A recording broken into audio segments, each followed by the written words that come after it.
Ilanga se-Pavilion la isivele yalala kanje i-truck kuthiwa kumgwaqo uvaliwe u-N3 ngoba iy'moto azisakwazi ukudlula. Uma nje uzokubukela la e-Pavilion ngakwi-off ramp sinje isimo i-truck ivele yalala ngohlangothi yavimba umgwaqo. Kume yonke-ke into kushona le ezansi, imoto azikwazi ukuqhubeka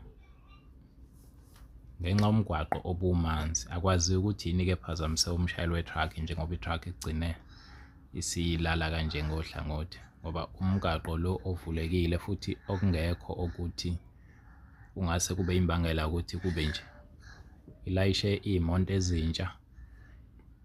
Akwaziwa ngempela ukuthi kwenzakale nini ephazamise umshayeli, noma ushayise udonga lolu olubekwe phakathi nomgwaqo njengoba umgwaqo ulungiswa, noma wenzeni, kodwa kuyacaca ukuthi kuyoze kususwe le truck ngaphambi kokuthi iy'moto zidlule. Isimo-ke sisemanzonzo kwamanje.